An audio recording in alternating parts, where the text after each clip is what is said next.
Does Caitlin Clark need a championship to be considered one of the greats in women's college basketball history? Yeah, she does.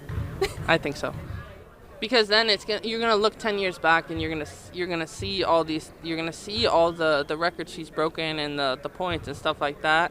But anybody knows, your goal when you play college basketball is to win a national championship. For those that don't know, and judging by just about every available metric, I think it's safe to say that 100% of you guys have no idea who in the hell that is.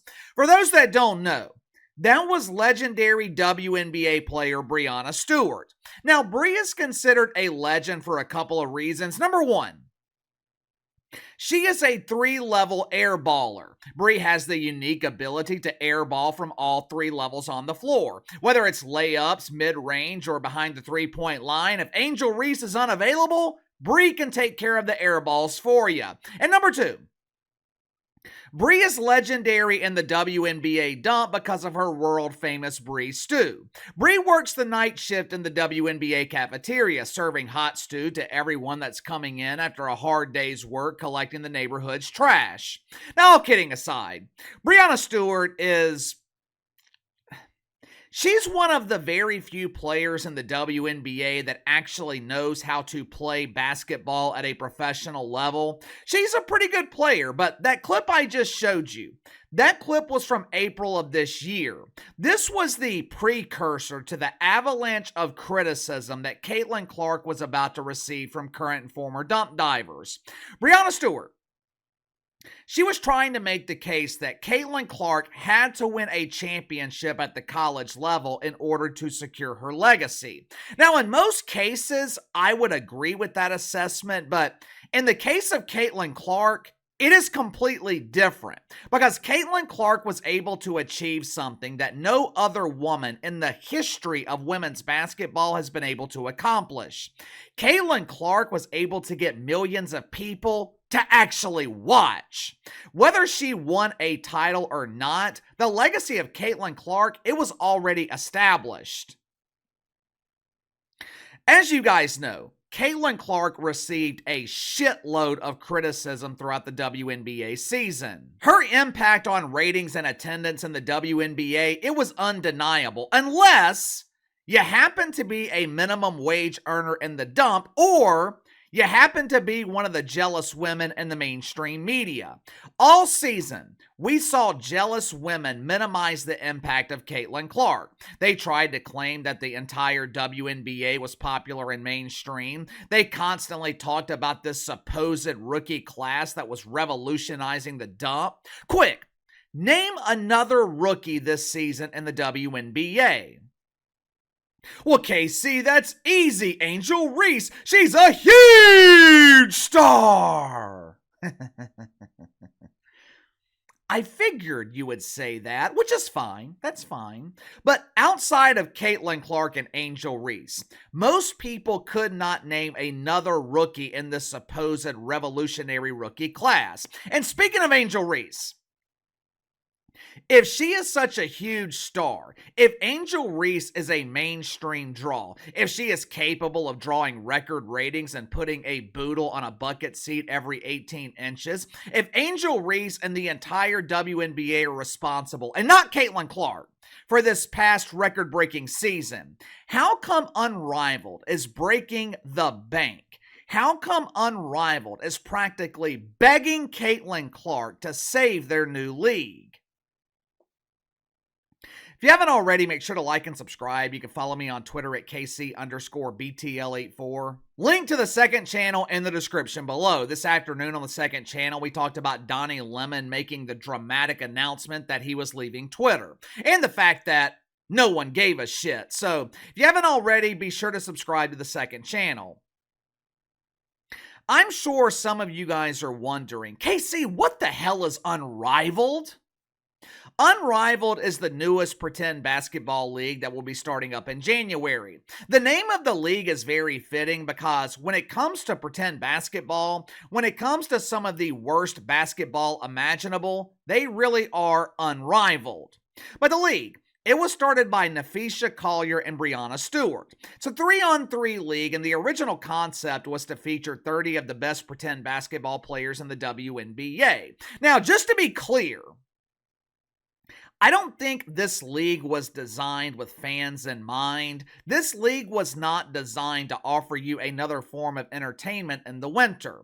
Unrivaled, it was designed to give WNBA players the opportunity to make more than minimum wage.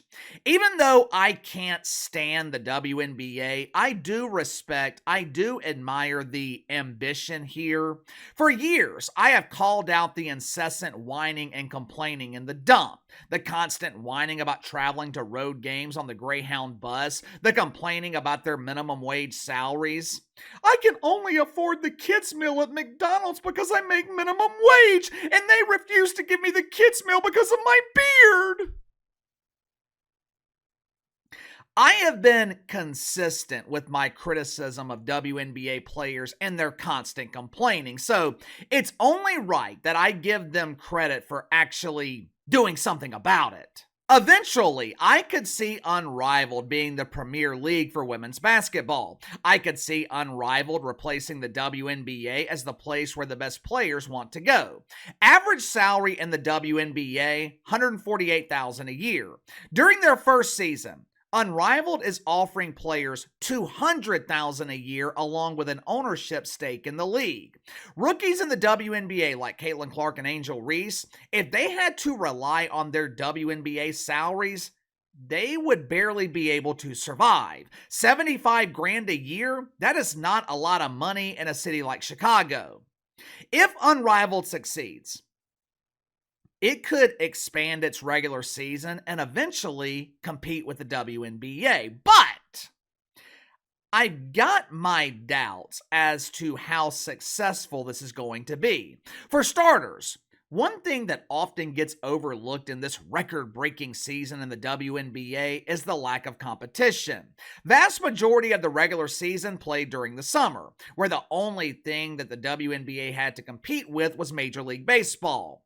Unrivaled is running January through March. Now, in terms of sports, that is arguably the most competitive time of the year.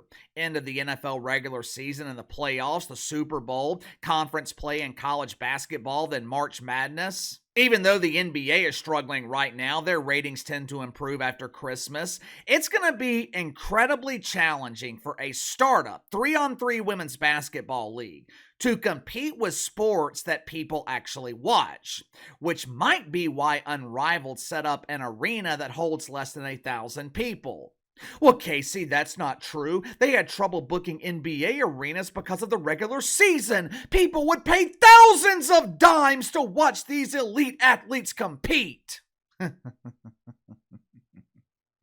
According to the Miami Herald, Unrivaled is not focusing on ticket sales, which should be obvious, but instead of focusing on ticket sales, they're focusing on television ratings, which is where the vast majority of their funding is coming from, their deal with TNT. Unrivaled is going to be hosted in a 130,000 square foot facility, which is going to include a very, very small gym for the actual games. We're talking, I guess, bleacher-style seats and a gym that holds 800 people. The facility is going to also have a daycare in an area that is specifically designed for making content.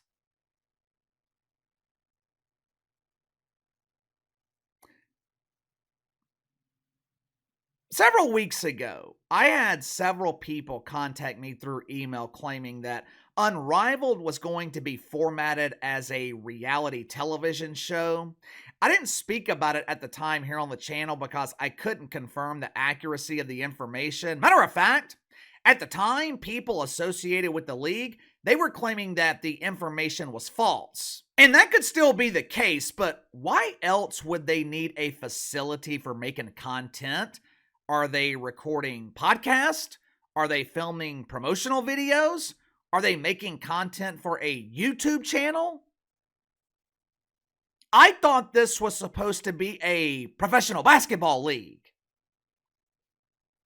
The main reason I have doubts about the success of Unrivaled they have yet to be able to sign the one player that would elevate the league. They have yet to sign the only star in women's basketball. Now, to their credit, it is not from lack of effort. Not only have they offered Caitlin Clark ownership stake, they've also offered to make her the highest paid player in the league.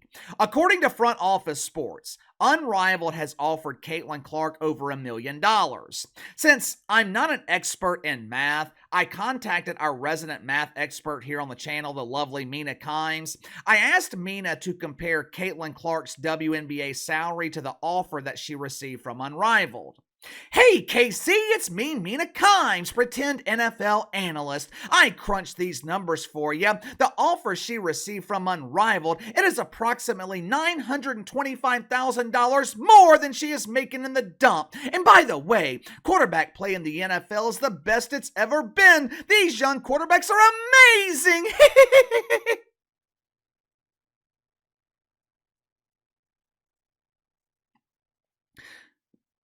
The offer has been on the table, the offer to Caitlin Clark. It has been on the table for weeks now, maybe even over a month. But for some reason, Caitlin Clark has yet to commit. I wonder why.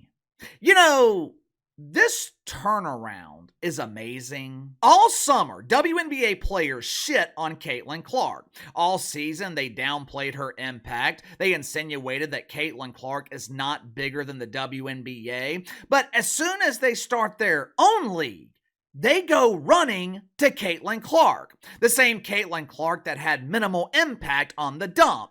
They go running to Caitlin Clark and offer to make her the highest paid player in their league. When you look at the roster of players in Unrivaled, it ain't hard to understand why. Check out these names, these stars. Aaliyah Edwards, Alyssa Thomas, Chelsea Gray, Collier Copper, Bob Griner, Aaliyah Boston.